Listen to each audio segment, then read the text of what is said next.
হে WhatsApp guys, কেমন আছো সবাই? আশা করি সবাই খুব ভালো আছো। র্যান্ডম ভিডিও চ্যানেলের মুভির এক্সপ্লেইনে আজকে আমরা জন সিনার একটা অ্যাকশন সিনেমা সম্পর্কে জানতে চলেছি, যে সিনেমাটির নাম হচ্ছে ফ্রিল্যান্সার। নরমালি ফ্রিল্যান্সার বলতে আমরা কি বুঝি? যারা ডাইরেক্ট কারো আন্ডারে নয়, স্বাধীনভাবে কাজ করে। তো এই সিনেমাতে আমরা দেখবো যে জন সিনাও একজন স্বাধীন কর্মচারী, যার দায়িত্ব হচ্ছে মনে করো মানুষদের নিরাপত্তা দেওয়া, বডিগার্ড হিসেবে কাজ করে। তো এই সিনেমা সম্পর্কে যদি বলি, সিনেমাটার কাহিনী খুবই ইন্টারেস্টিং। সিনেমাটি গত বছর এসেছে, সব মিলে হয়তো 6 মাস বা 7 মাস হয়েছে সিনেমাটি রিলিজ পেয়েছে। এবং এই সিনেমাটির যে কাহিনী, পার্সোনালি আমার কাছে তো ভালো লেগেছে। কাহিনীটা খুবই সিম্পল, খুবই সহজে বোঝা যায় এবং আশা করছি তোমাদের কাছেও সিনেমাটা ভালো লাগবে। আর এই সিনেমাটি নির্মাণে ব্যয় হয়েছিল হচ্ছে বাংলাদেশি প্রায় 400 কোটি টাকা, আর বক্স অফিস আয় করেছিল মাত্র 100 কোটি টাকা। তবে এত সুন্দর সিনেমাটি কেন বক্স অফিস এরকম মুখ থুবড়ে পড়লো, এটার এক্সপ্লেনেশন আমার কাছে নেই, আমি যাই না। হতে পারে এই সিনেমার যে তোমার ডিস্ট্রিবিউশন কোম্পানি ছিল, সেই কোম্পানিটা হয়তো ভালো কাজ করতে পারেনি। মানে তুমি যত ভালো সিনেমাই তৈরি করো না কেন, সেই সিনেমা যদি ভালো কোনো প্রোডাকশন হাউস থেকে রিলিজ হয়, ফর এক্সাম্পল ইয়াশরাজ কোম্পানি তাদের সিনেমা বেশিরভাগ সিনেমা হলে রিলিজ দিতে পারে, এর জন্য তাদের খারাপ সিনেমা দেখা যায় মোটামুটি ভালো একটা টাকা আয় করতে পারে। আবার অন্যদিকে অনেকের ভালো সিনেমাও বেশি হলে রিলিজ দিতে পারে না বা বেশি হল পায় না, যার জন্য সিনেমাটি মার খেয়ে যায়। তো এই সিনেমার ক্ষেত্রেও হয়তো এরকমই হবে। আর এই সিনেমাটার আইএমডিবি রেটের ব্যাপারে যদি বলি, সিনেমাটার আইএমডিবি রেট হচ্ছে 10-এ 5.5, মানে খুব খারাপ নয়। তবে এই সিনেমার বক্স অফিস রেকর্ড এবং আইএমডিবি রেট শুনে তোমার যতখানি সিনেমাটি সম্পর্কে নেগেটিভ ধারণা হয়েছে, আশা করছি অ্যাকচুয়াল সিনেমাটি যখন তুমি দেখবে বা এক্সপ্লেন যখন তুমি দেখবে, তোমার কাছে অত খারাপ লাগবে না এবং তুমিও বলবে না, এই সিনেমাটা এর চেয়ে বেশি কিছু ডিজার্ভ করতো। সিনেমাটা অন্তত 2700 কোটি কামানো উচিত ছিল, কম করে হলো। তো যাই হোক, আমরা ভিডিওটা স্টার্ট করবো। তার আগে ছোট্ট একটা কমার্শিয়াল বিজ্ঞাপন থাকবে, তুমি বিজ্ঞাপনটা স্কিপ করে মূল ভিডিওতে সরাসরি চলে যেতে পারো। তবে এখানে আরেকটা কথা তোমাদেরকে বলে নিচ্ছি, ইউটিউব থেকে যে বিজ্ঞাপনগুলো দেওয়া হয় সেগুলোর মধ্যে আমাদের কোনো হাত নেই। একটা ভিডিও যত বড় হবে সেই ভিডিওতে তত বেশি ইউটিউব বিজ্ঞাপন ঢুকিয়ে দেবে। তো এই জন্য তোমরা যেটা করবে, আমাদের ভিডিওতে যেহেতু অলরেডি একটা বিজ্ঞাপন দেওয়া থাকে, তোমরা ডাইরেক্ট ভিডিও স্টার্ট করে ইন্ট্রোডাকশনের কথা কোনো শোনার দরকার নেই, সরাসরি ডিসক্রিপশনে গিয়ে ডুরাশনে ক্লিক করবে, মূল ভিডিওতে চলে যাবে। তাহলে হবে কি, আমার এই আজারা ইন্ট্রো এবং এই বিজ্ঞাপনটা তোমাদের দেখতে হবে না। তো আমি বিজ্ঞাপন প্লে করে দিচ্ছি, তোমরা মূল ভিডিওতে চলে যাও। গাইস, আইপিএল চলছে, তুমি কি বিশুদ্ধ উচ্ছ্বাস এবং আনন্দের জগতে পা দিতে ইচ্ছুক? বাজারে হাজারো গেমের মধ্যে আজকে আমরা একটা অ্যাডভেঞ্চার গেম সম্পর্কে জানবো, যেটা নাম হচ্ছে অ্যাভেটার, যেটা তোমাদের আত্ম এবং পালস রেটকে বাড়িয়ে দেবে। আর এই মোস্ট ভোটেড সেরা গেমগুলোর মধ্যে একটি হচ্ছে এটি। আর এটা হচ্ছে একটা লাইসেন্স প্রাপ্ত নাম্বার 1 গ্লোবাল গেমিং প্ল্যাটফর্ম। তো এখানে প্লেনটিতে টেক অফ করার আগে ক্যাশ আউট ক্লিক করার জন্য প্রস্তুত হও, আর জেতার জন্য ক্লিক করে অপেক্ষা করো। আর দেখলে কতটা অনায়াসে সহজেই তোমরা জিততে পারবে। আর এছাড়াও এখানে কিন্তু রয়েছে জেটেস, আন্দার বাহার, ক্যাশেক্স এর মতো গেম। আর তোমরা যদি আমাদের দেওয়া প্রোমো কোড random7 দিয়ে রেজিস্ট্রেশন করো, তাহলে পেতে পারো 34,000 টাকা পর্যন্ত বোনাস এবং 250টি ফ্রি স্পিন। তো বিজ্ঞাপন শেষে আমরা মূল ভিডিওতে চলে আসলাম। তো এই সিনেমাতে জন সিনার নাম হচ্ছে মেশন, এবং সিনেমা যখন শুরু হয় আমাদের জন সিনার চোখে দেখানো হয় যে সেই ইউএস আর্মির একটা স্পেশাল ফোর্সেস ছিল, নেভি সিলে। তো মেশন আর তার টিমকে দক্ষিণ আমেরিকার একটা দেশ, যেটা নাম হচ্ছে প্যালাডোনিয়া, বাস্তবে প্যালাডোনিয়া নামে কোনো দেশ নেই, এটা মূলত কলম্বিয়াকে বোঝানো হয়েছে, আমেরিকার শত্রু দেশ আর কি। তো বোঝানো হয়েছে কলম্বিয়ার যে প্রেসিডেন্ট রয়েছে যার নাম হচ্ছে জন, প্যালাডোনিয়ার যে প্রেসিডেন্ট রয়েছে যার নাম হচ্ছে জন, তাকে মারতে হবে। তো এরপর যখন এই স্পেশাল ফোর্সের সবাই হেলিকপ্টারে বসে পড়ে এবং প্যালাডোনিয়ার দিকে যায়, তখনই হেলিকপ্টারের উপরে একটা রকেট লঞ্চার আসে এবং হেলিকপ্টারটি বিস্ফোরিত হয়ে যায় এবং মেশনের টিমের জন সিনার টিমের সবাই মারা যায়। বা যেহেতু আমাদের জন সিনা নায়ক, সেজন্য জন সিনা ভাগ্যবশত বেঁচে যায়। তবে এই ঘটনায় জন সিনার এত বেশি চোট লাগে যে তাকে স্পেশাল ফোর্সটাই ছেড়ে দিতে হয়, মানে তার আর্মির চাকরি চলে যায়। তো যাই হোক, মেসন বা জন সিনার একটা স্ত্রী রয়েছে আর একটা মেয়ে রয়েছে, আর বর্তমানে সে একজন উকিল হিসেবে কাজ করছে। তবে তারপরে সে তার আগের ওই ফোর্সওয়ালা জীবনটা খুব মিস করে, এমনকি তার আজও মনে পড়ে যে কিভাবে তার চোখের সামনে তার বন্ধুরা মারা গিয়েছিল। তো যাই হোক, এখন তো মেশনের লাইফ পুরো ভিন্ন। তো এরপর সকাল হয়, মেশন করে কি সকাল সকাল তার মেয়েকে স্কুলে ছাড়তে যায়। আর রাস্তায় তখন তার মেয়ে তাকে বলে, স্কুলের একটা ছেলে আমাকে রেগুলারলি বিরক্ত করছে, ওকে আমি কি করবো? তো মেশন তখন বলে, পরের বার যদি ও আবার বিরক্ত করে, ওর বিসিতে লাঠি মেরে ডাইরেক্ট ফাটিয়ে দেবে। চিন্তা করো ভাই, কেমন বা। তো যাই হোক, এরপর মেশন করে কি তার মেয়েকে স্কুলে ছেড়ে দিয়ে অফিসে চলে যায়। আর কিছুক্ষণ পরই তার সাথে দেখা করার জন্য তার একটা পুরনো বন্ধু সিবাস্টিন আসে। আর সেও আগে একসময় মেসনের সাথে স্পেশাল ফোর্সেস ছিল, বাট এখন সে আর্মি থেকে রিটায়ারমেন্ট নিয়ে নিজে একটা সিকিউরিটি এজেন্সি চালাচ্ছে। আমি বিষয়টা বুঝিয়ে বলি, তোমরা রাশিয়া ইউক্রেনের যুদ্ধে দেখেছিলে না, র্যাগনার বা প্রিগোজিনের একটা ভাড়াটে আর্মি ছিল, তো ওরকম একটা ভাড়াটে আর্মি গ্রুপ চালায়। আর ওদের কাজ হলো দেশ বিদেশের বিভিন্ন ভিআইপি ব্যক্তিদের সিকিউরিটি প্রোভাইড করা। আর সিবাস্টিনের এজেন্সিতে বেশিরভাগই কিন্তু এক্স পুলিশম্যান বা এক্স আর্মিদের নেওয়া হয় এবং তারা তাদের কাজে খুবই পারদর্শী। আর সিবাস্টিনও এখন এই মুহূর্তে এমন একটা লোক খুঁজছে যে তাদের সবার চেয়ে ভালো, কারণ পরবর্তী মিশনটা অনেক ভয়ঙ্কর হতে চলেছে। তো এই কারণে সিবাস্টিন কোনো রিস্ক নিতে চায় না। তো এই জন্য সে মেসনকে বলে, দোস্ত, পরবর্তী মিশনের জন্য আমি তোকে সিলেক্ট করেছি, কারণ তুই সবচেয়ে বেস্ট একজন ফাইটার ছিলি। আর এবার তোকে বেশি ঝামেলা নয়, জাস্ট একটা সাংবাদিকের বডিগার্ড হয়ে প্যালাডোনিয়া যেতে হবে এবং প্যালাডোনিয়ার যে স্বৈরশাসক রয়েছে যার নাম হচ্ছে জন, তার ইন্টারভিউ নিতে যাবে ওই সাংবাদিকটি। আর এরপর যখন ইন্টারভিউটা শেষ হবে, তুই ওকে সাথে নিয়ে ফিরে আসবি। আর যেহেতু ওই মেয়েটার জীবনের ঝুঁকি রয়েছে, এজন্য ওই মেয়েটা তোকে হায়ার করেছে। কিন্তু মেশন যখন প্যালাডোনিয়া দেশের নাম শুনে তখনই ডাইরেক্ট মানা করে দেয়। কিন্তু তারপর সিবাস্টিন করে এই কাজের জন্য ওকে অনেক মোটা অঙ্কের একটা অ্যামাউন্ট অফার করে। আর এই মোটা অঙ্কের অ্যামাউন্টটা এত মোটা ছিল যে মেশন না করতে পারে না। মনে করো তুমি এমনিতে আর্থিক সমস্যায় ভুগছো, রাখছো, তার উপর তোমাকে 5 কোটি টাকার অফার দিয়ে দিল, কে রাজি হবে না বলো? তো যাই হোক, এরপর মেশন যখন দুপুরে তার মেয়েকে স্কুল থেকে আনতে যায়, তখন সে দেখে তার আগেই তার স্ত্রী এই স্কুলে এসেছে। এর কারণটা হচ্ছে তার স্ত্রীকে এই স্কুলের প্রিন্সিপাল ডেকেছে, আর তার মেয়ে নাকি এই স্কুলের একটা ছেলের বিচিতে লাথি মেরে হসপিটালে পাঠিয়ে দিয়েছে। তো যাই হোক, মেশনের স্ত্রী তো অনেক রেগে যায় মেশনের উপর, কারণ মেশনের মেয়েকে যখন জিজ্ঞেস করা হয়েছে তুমি এরকম কই থেকে শিখেছো, তখন মেশনের মেয়ে বলেছে যে আমার বাবা বলেছে এরকম করতে। তো এই ব্যাপার নিয়ে মেশন আর মেশনের স্ত্রীর ব্যাপক ঝগড়া বেঁধে যায় এবং মেশনের স্ত্রীর রাগে মেশনকে বাড়ি থেকে বেরিয়ে যেতে বলে। আবার ওদিকে মেশনের একটা মিশন হয়ে গিয়েছে, তো তো এমনিই বেরিয়ে যাবে, তো মিশনের কথা বলে সেখান থেকে চলে যায়। কিন্তু জেনি যখন শুনে তার স্বামী একটা মিশনে যাচ্ছে, তাও পেলোডিনের মতো একটা দেশে, সে ডাইরেক্ট না করে দেয় যে আমি তোমাকে হারাতে চাই না। তবে তারপরও মেশন ডাইরেক্ট মানা করে দেয় যে না, আমি ওখানে যাবে, অনেক টাকার ব্যাপার। তো যাই হোক, এরপর মেশন করে ওই সাংবাদিককে আনার জন্য, মেয়ে সাংবাদিক ক্লায়ার ও আনার জন্য বিল্ডিং এর বাইরে পৌঁছে যায়, আর ওর বডিগার্ড হিসেবেই তো প্যালোডি নিয়ে যেতে হবে। আর রাস্তায় যেতে যেতে মেশন ক্লায়ারকে বলে তুমি ওখানে গিয়ে কিন্তু সাবধানে থেকো, কারণ জন মোটেও ভালো মানুষ নয়, আর তার হাত রক্তে রাঙা। কিন্তু এদিকে যে মেয়ে সাংবাদিকটা যাচ্ছে, ওর কাছে মনে হচ্ছে যে আমি যদি ওই সাংবাদিকের ইন্টারভিউ নিয়ে আসতে পারি, এটা আমার কেরিয়ারকে অন্য লেভেলে নিয়ে যাবে, কারণ পুরো দুনিয়াতে এটা ব্রডকাস্ট করা হবে। তো এই জন্য সাংবাদিক রেগে গিয়ে উল্টো মেশনকে বলে দেখো, তুমি জাস্ট আমার ভাড়া করা বডিগার্ড, তুমি আমার হাজবেন্ড নাও বা বয়ফ্রেন্ড নাও বা আমার মা বাবাও নাও, তো এত জ্ঞান দিও না, তুমি নিজের কাছে মনোযোগ দাও। তো যাই হোক, এরপর তারা দুজনে যখন প্যালাডোনিয়ায় পৌঁছায়, তখন আমরা দেখতে পাই প্রেসিডেন্ট জন নিজে সেখানে আসে ওই সাংবাদিক ক্লায়ারকে নিতে। তো সাংবাদিক ক্লায়ারকে তো অনেক ভালোভাবে স্বাগত জানানো হয়, বাট ওই জনের লোকেরা করে কি মেসনকে অনেক তল্লাশি করে এবং মেসনের যে অস্ত্র ছিল সেটা রেখে দেয়। আর এরপর জন করে কি ওদের দুজনকে নিজের মেনশন বা রাজপ্রাসাদের দিকে নিয়ে যেতে থাকে, আর যেতে যেতে নিজের দেশের সৌন্দর্য দেখাতে থাকে। তো এই জন্য গাড়িটা ওরা ইচ্ছে করে কি জঙ্গলের দিক দিয়ে নিয়ে যায়। তো রাস্তায় আমরা দেখতে পাই জনের ক্লায়ার মানে ওই মেয়ে সাংবাদিক অনেক কথাবার্তা বলে। আর এখানে লক্ষ্য, জন কিন্তু মেশনের ব্যাপারেও সবকিছু জানতো, মানে জন এটাও জানতো যে এর আগে মেশনকে মারার জন্যই জন আসার চেষ্টা করেছিল। তো যাই হোক, তখনই রাস্তার মধ্যে জনের যে গাড়ি বহর রয়েছে তার উপরে হামলা হয়ে যায় এবং সবগুলো গাড়ি ব্লাস্ট হয়ে যায়। আর এই সবকিছু এত দ্রুত হয় যে আমাদের জন সিনা বা মেশন কিছুই বুঝতে পারে না। তবে তৎক্ষণাৎ মেশন করে কি নিজেকে সামলায় এবং এরপর খেয়াল করে দেখতে পায় যে প্রেসিডেন্টের সকল বডিগার্ড মারা গিয়েছে, এখন শুধুমাত্র ওরা 3 জন বেঁচে রয়েছে। তো এই জন্য করে কি দ্রুত গাড়ির স্টিয়ারিং হুইলে যায়, কিন্তু গাড়ির অবস্থা তো অনেক খারাপ হয়ে গিয়েছে। তো এই কারণে ওরা করে কি পায়ে হেঁটে জঙ্গলের ভেতর দিয়ে পালানোর প্ল্যান করে। আর তখন মেয়ের সাংবাদিক ক্লায়েন্ট জিজ্ঞাসা করে আচ্ছা ওরা আমাদের কেন মারতে এসেছিল? মেশন তখন বলে ওরা আমাদেরকে নয়, এই প্রেসিডেন্ট জনকে মারতে এসেছে, কারণ ও তো খুব ভালো মানুষ। তো যাই হোক, এরপর মেশন আমাদের জন সিনা করে কি স্যাটেলাইট ফোনের মাধ্যমে ওর যে বন্ধু সিবাস্টিন যে ওকে এই কন্ট্রাক্টে দিয়েছে ওর সাথে যোগাযোগ করে এবং সব ব্যাপার খুলে বলে, এবং সিবাস্টিন তখন ওর লোকেশনটা জিজ্ঞাসা করে। আর লোকেশন জানার পরে সে মেশনকে বলে তুই তাড়াতাড়ি খোলা মাঠের পাশে যা, আমি তোর জন্য দ্রুত হেলিকপ্টার পাঠাচ্ছি, সাথে সৈন্য পাঠাচ্ছি। কিন্তু এই স্যাটেলাইট ফোন দেখে প্রেসিডেন্ট জন করে কি মেশনের কাছে ওই ফোনটা চায়, কারণ তারও তার নিজস্ব লোকদের সাথে কথা বলার ছিল, কিন্তু মেশন তাকে পরিষ্কারভাবে মানা করে দেয়। কিন্তু যখন মেয়ের সাংবাদিক ক্লায়ার ওই ফোনটা দেওয়ার কথা বলে, মেশন তখন ফোনটা দেয়, মানে মেয়েদের কথা কেউ ফেলতে পারে না। তো যাই হোক, এরপর প্রেসিডেন্ট জন করে কি তার ভাতিজা জর্জের কাছে কল করে, আর তার ভাতিজা বর্তমানে মনে করো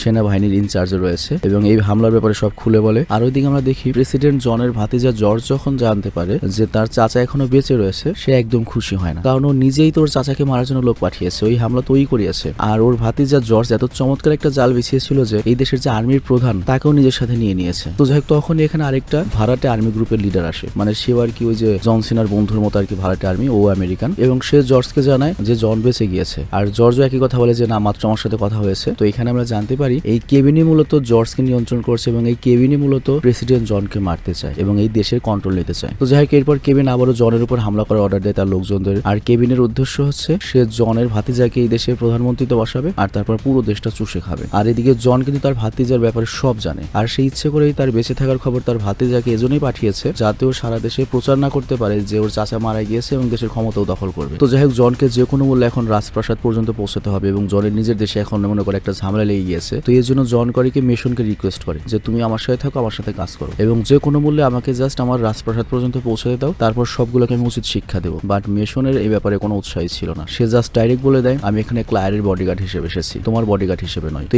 এরপর জন করে কি ক্লায়েরকে এখান থেকে নিয়ে যেতে চায়, আর তারপর সে ক্লায়েরকে নিয়ে সামনে অগোয়, আর ওই মুহূর্তে একটা হেলিকপ্টার চলে আসে। তো আমাদের জন সিনা মনে করে হয়তো তার বন্ধু হেলিকপ্টার এসেছে, কিন্তু দেখা যায় না, এটা তাদের বন্ধু হেলিকপ্টার আসেনি, বরং এখানে ওই কেবিনের সৈন্যরা এসেছে ওদেরকে মারার জন্য। তো মেশন সেটা বুঝতে পারে, কিন্তু ততক্ষণ অনেক দেরি হয়ে গিয়েছে, হেলিকপ্টার থেকে ফায়ারিং শুরু হয়ে যায়। তবে তারপর ওরা ফায়ারিং থেকে বাঁচতে বাঁচতে নিরাপদে একটা জায়গায় পৌঁছে যায়, আর সেখান থেকে স্নাইপার রাইফেলের মাধ্যমে হেলিকপ্টারের যে পাইলট ছিল তাকে শুট করে মেরে ফেলে। আর এই কারণে হেলিকপ্টারটা ক্র্যাশ করে ওখানেই পড়ে যায়। তবে বিপদ এখনো যায়নি, কারণ ওই হেলিকপ্টার থেকে 2-1টা লোক এখনো বেঁচে রয়েছে, তারা নিচে রয়েছে এবং তাদের মধ্যে একটা লোক এসে মেশনকে পেছন থেকে হামলা করে এবং মারার চেষ্টা করে, বাট মেশন তাকে মেরে ফেলে। কিন্তু এরপর আরেকটা লোক সেখানে আসে এবং সে ক্লায়েরকে গান পয়েন্টেও নিয়ে নেয়, বাট ওই মুহূর্তে এখানে সিভিওর হিসেবে আসে হচ্ছে স্বয়ং প্রেসিডেন্ট জন এবং সে ওই লোকটাকে মেরে দেয়। তো ওই লোকটাকে মারার পরে প্রেসিডেন্ট জন বলে যে দেখো, পাশে একটা গ্রাম রয়েছে এবং ওই গ্রামের সব মানুষ আমার ভক্ত। তো ওখানে যদি আমরা আমরা সুরক্ষিত থাকবো। তো যেহেতু মেশনের কাছে আর কোনো রাস্তা ছিল না, ওদের জানো তো বাঁচাতে হবে, ওরাও তো বিপদে রয়েছে। তো এই জন্য ওরা প্রেসিডেন্ট জনের সাথে সেখানে যায় এবং ওই গ্রামে যখন পৌঁছায় আমরা দেখতে পাই ওই গ্রামের সবাই ওদেরকে অনেক ভালো মতো স্বাগত জানায়। আবার অন্যদিকে ওই কেভিনের হেলিকপ্টার যেখানে ক্র্যাশ করেছিল সেখানে প্রেসিডেন্ট জনের ভাতিজা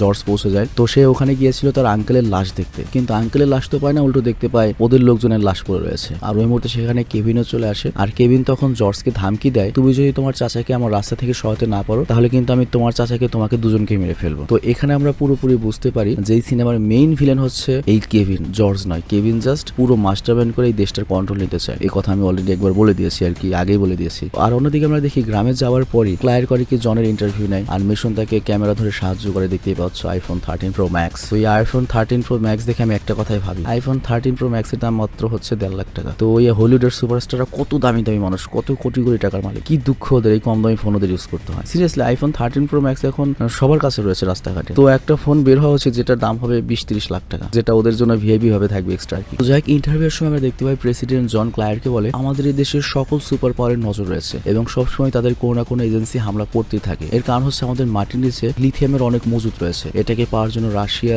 চায়না, আমেরিকা সবাই চেষ্টা করছে। আর লিথিয়ামের ব্যাপারটা তো তোমরা জানোই, বর্তমান দুনিয়াতে এগিয়ে থাকতে হলে তোমার লিথিয়াম লাগবেই। দুনিয়ার যত ব্যাটারি সব লিথিয়াম দিয়ে তৈরি হয় আর কি। তো যাই হোক, এখানে প্রেসিডেন্ট জন আরো বলে যে আমার দেশের যে খনিজ সম্পদগুলো রয়েছে এগুলো আমি আমার দেশের উন্নতির জন্য ব্যবহার করবো, এগুলো তো আমি অন্য দেশের হাতে দিতে পারি না। তো অন্য দেশের হাতে দিলে আমার সাথে তো সম্পর্ক থাকবেই, কিন্তু নিজের দেশের ক্ষতি করে আমি কারোর সাথে সম্পর্ক রাখতে চাই না। আর এই জন্য আমি সবার কাছে খারাপ হয়েছি। আর আমি যদি এই দেশে না থাকতাম তাহলে আমাদের দেশের এই খনিজ সম্পদ তোমাদের দেশে আমেরিকা অনেক আগে দখল করে নিত। আর আমার দেশকে বাঁচাতে গিয়ে আমি সব বড় বড় দেশের নিশানায় পড়ে এসেছি। তো প্রেসিডেন্ট জনের এই কথা শুনে মিশনের তো জনের উপর পুরো ধারণায় পাল্টে যায়। মানে এর আগে সে জনের উপরে তার বন্ধুদের মৃত্যুর প্রতিশোধ নিতে চেয়েছিল, মানে ওই যে সিনেমা শুরুতে হেলিকপ্টার ব্লাস্ট হলো। বাট এখন প্রেসিডেন্ট জনের তার দেশের উপর নিষ্ঠা এবং ভালোবাসা দেখে মিশন তার সাথে থাকার জন্য প্রস্তুত হয়ে যায় এবং দুনিয়ার সামনে সত্যটা আনার জন্য প্রস্তুত হয়ে যায়। তো যাই হোক, তখন প্রেসিডেন্ট জন মিশনকে বলে তুমি কি আরেকটা কথা জানো, যেদিন তোমার হেলিকপ্টারের উপর হামলা হয়েছিল ওই হামলাটা কিন্তু আমি করাইনি, কারণ ওই সময় তো আমি দেশেই ছিলাম না। আর তারপর সে মিশনকে আবারও বলে তুমি কি কখনো একবার ভেবে দেখেছো যে এত লোক থাকার পরেও শুধুমাত্র তোমাকেই কেন এখানে পাঠানো হয়েছে, তো তুমি এটা খুঁজে বের করো। তো প্রেসিডেন্ট জনের এই কথা শুনে মেসন তো একটা চক্করে পড়ে যায়। আর তারপর সে তার বন্ধু সিবাস্টিনকে কল করে এবং এই ব্যাপারে জিজ্ঞাসা করে। তো সিবাস্টিন তখন তাকে বলে দেখো তোমার আসল মিশন কিন্তু ক্লায়ারকে সিকিউরিটি প্রদান করা নয়, বরং ক্লায়ারের সাথে তোমাকে আমরা অ্যাসাসিন হিসেবে পাঠিয়েছি যাতে তুমি কাছে গিয়ে জনকে মারতে পারো। আর আমাদের প্ল্যান ছিল তুমি যখন জনের প্রাসাদে পৌঁছাবে তখন আমরা এখান থেকে ডিরেকশন দেবো এবং একটা লোক গিয়ে তোমার হাতে বন্দুক দেবে আর তারপর তুমি জনকে মেরে ফেলবে এবং নিরাপদে দেশে ফেরত আসবে। কিন্তু এই হামলাটা আমাদের পুরো প্ল্যানই আবল তাবল করে দিয়েছে। তবে তারপরেও এখনো খুব বেশি দেরি হয়ে যায়নি, তুমি চাইলে এখন এই খেল খতম করে দিতে পারো। তো এই কথা শোনার সাথে সাথে মিশন করে কি বন্দুক নিয়ে জনের দিকে এগোয়। তবে সে জনকে মারে না, জাস্ট ক্লায়ারকে সাথে করে সেখান থেকে মনে করে আমেরিকা ফেরত আসার চেষ্টা করে। কিন্তু ওই সময় গ্রামে কেভিন করে কি তার লোকদের সাথে নিয়ে চলে আসে। আই মিন কেভিন মানে ওই মেন ভিলেন, এবং সে করে ওই গ্রামের সাধারণ মানুষদের মারতে থাকে। আর এই জন্য প্রেসিডেন্ট জন সামনে চলে আসে। আর তখন ক্লায়ার মেশনকে বলে দেখো কেভিন কিন্তু জনের সাথে সাথে এই সকল গ্রামবাসীদের মেরে ফেলবে আর তারপরে কিন্তু আমাদের এখান থেকে বের হওয়া আরো বেশি কষ্টকর হয়ে যাবে। তো আমার মনে হয় তোমার এখন কিছু করা উচিত। তো এই কথা শুনে মেশন করে কি ক্লায়ারকে একটা ঘোড়ার উপর বসিয়ে দেয় এবং ওকে বিদায় করে দেয়। আর আরেকটা ঘোড়া নিয়ে জনকে সেখান থেকে কিডন্যাপ করে পালাতে থাকে। কিন্তু কেভিন তখন ওর পিছু করে। কিন্তু এখানে আরেকটা বিষয় সমস্যা হয়, সেটা হচ্ছে ক্লায়ার ঘোড়া চালাতে পারতো না। তো এই জন্য সে ঘোড়া থেকে নিচে পড়ে যায় এবং কেভিন তাকে ধরে ফেলে। এবং কেভিন জানতো ক্লায়ারকে ছাড়ানোর জন্য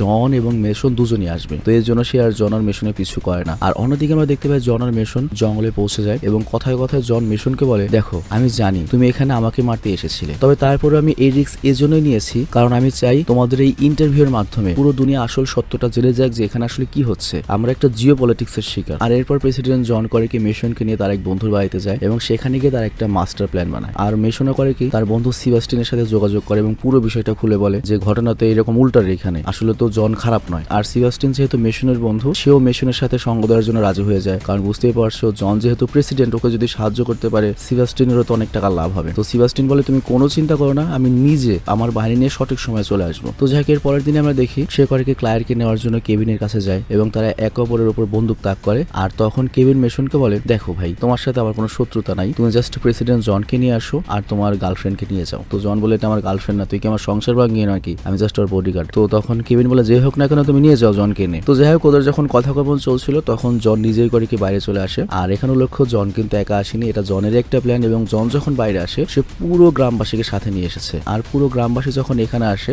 এখানে একটা হালমাচাল লেগে যায় আর এই কারণে কেভিন কনফিউজড হয়ে যায়। আর এই সুযোগে মিশন করে কি জন এবং ক্লায়ারকে ওখান থেকে নিয়ে কেটে পড়ে। আর এরপর প্রেসিডেন্ট জন করে কি ওদের সবাইকে নিয়ে একটা গোপন রাস্তার মাধ্যমে সোজা প্যালেসে গিয়ে পৌঁছায়। আর ওখানে জর্জ তো আরামে বসেছিল, তো জর্জ তার কাকাকে দেখে তো পুরো ঘাবড়ে যায়। বাট এখানে প্রেসিডেন্ট জন তার ভাতিজাকে কিছুই বলে না, উল্টো জাস্ট ওকে বলে, দেখ আমরা এক রক্ত, তুই আমার ভাইয়ের ছেলে, বড় ভাইয়ের ছেলে, তোর যেটা মনে হচ্ছে তুই আমাকে বলবি, আমরা যে কোনো কাজ দুজনে মিলে করতে পারি। তুই কি বুঝতে পারছিস না কেভিন তোকে ব্যবহার করছে, ওর এই দেশের সম্পদ দরকার, তোকে দরকার নয়। তো জর্জ তখন ভুল বুঝতে পারে এবং চাচা জনের কাছে ক্ষমা চায়, আর তারপর দুজনকে জড়িয়ে ধরে। আর তখনই সেখানে সেনাবাহিনীর প্রধান চলে আসে এবং সেনাবাহিনীর প্রধান যখন দেখে যে চাচা ভাতিজা মিলে গেছে, তার তো তখন এটা পছন্দ হয় না। সে করে ওদের সবার উপর গুলি চালায় এবং একটা গুলি ডাইরেক্ট জনের গিয়ে লাগে, বাট জন বেঁচে যায়। তার কারণটা হচ্ছে সে বুলেট প্রুফ জ্যাকেট পরেছিল। মানে বুঝতেই পারছো এরকম একটা দেশে বুলেট প্রুফ জ্যাকেট ছাড়া তো কোনো উপায় নাই। কিন্তু এই গোলাগুলিতে যেটা হয়, জর্জ এবং ওই সেনা প্রধান দুজনই মারা গিয়েছে। বাট ওদের এই গুলির শব্দ শুনে ওই সেনা প্রধানের যে সোলজার গুলো ছিল তারা ভেতরে চলে আসে এবং তারা প্রেসিডেন্ট জনের সাথে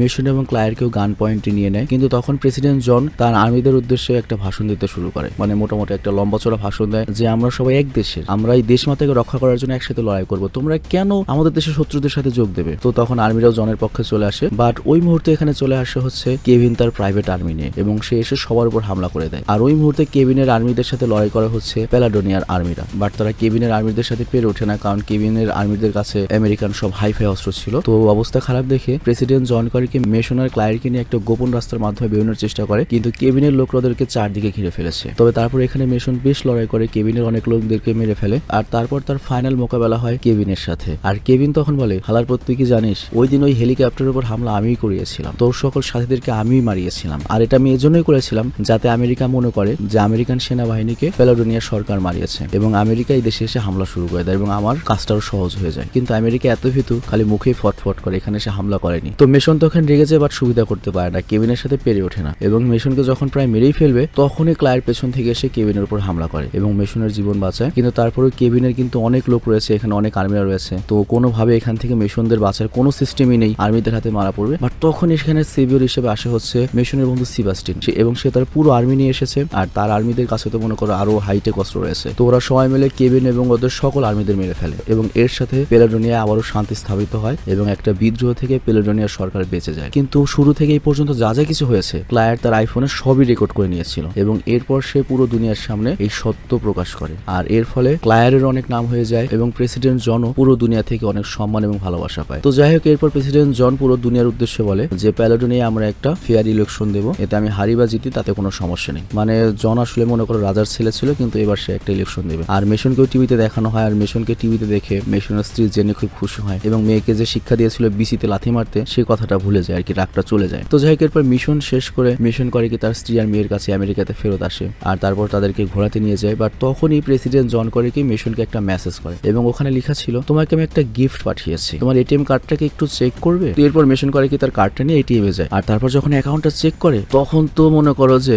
মেশন আকাশ থেকে পড়ে যায়। ভাই, প্রেসিডেন্ট জন ওর জন্য $5 মিলিয়ন পাঠিয়ে দিয়েছে, মানে প্রায় 50-55 কোটি টাকা। তো মেশিনের তো খুব আর্থিক সমস্যা চলছিল, এটা দেখে মেশন তো খুব খুশি হয়। ওর কাছে এখন টাকা অনেক রয়েছে। ওদের প্ল্যান ছিল ওরা হচ্ছে লোকাল কোনো পার্কে ঘুরতে যাবে, বাট এখন ওরা প্ল্যান চেঞ্জ করে ওরা ঘুরতে যাবে হচ্ছে ইউরোপে এবং পুরো ইউরোপ ঘুরবে, মানে লম্বা একটা ভ্যাকেশনে যাবে। আর এখানেই অসাধারণ সিনেমাটি শেষ হয়ে যায়। তো যাই হোক, আমি জানি না তোমাদের কাছে সিনেমাটি কেমন লেগেছে, বাট এটা হয়তো মার্ভেল বা টার্মিনেটরের সিনেমার মতো একটা মাস্টারপিস হয়নি যে প্রতিদিন দেখলে ভালো লাগবে, তবে তারপরে একবার দেখার জন্য যথেষ্ট ভালো হয়েছে। কারণ চিন্তা করো, এত নতুন কাহিনী, এত নতুন ভালো ভালো জিনিস কই থেকে আসবে? এ পর্যন্ত কোটি কোটি গান তৈরি হয়েছে, এত নতুন গানের সুর কই থেকে আসবে? এত নতুন সিনেমা কই থেকে আসবে? আস্তে আস্তে মানতে খারাপ হবে, তবে তারপরে যথেষ্ট ভালো সিনেমা হয়েছে, আমার কাছে ভালো লাগছে পার্সোনালি। আর বিশেষ করে এই সিনেমাতে জনকে যা লাগছে ভাই, জন সিনাকে সেই স্মার্ট লাগছে সেই। তো যাই হোক, তোমরা সবাই ভালো থেকো, সুস্থ থেকো এবং অবশ্যই জানিও এই সিনেমাটার পার্সোনাল রেটিং তুমি কত দেবে, 10-এ কত দেবে। আমাকে যদি দিতে বলো, আমি এই সিনেমাটার রেটিং 10-এ 6.5 তো দেবই। তো আমি বিদায় নিচ্ছি, ভালো থেকো, সুস্থ থেকো, টেক কেয়ার, আল্লাহ হাফেজ।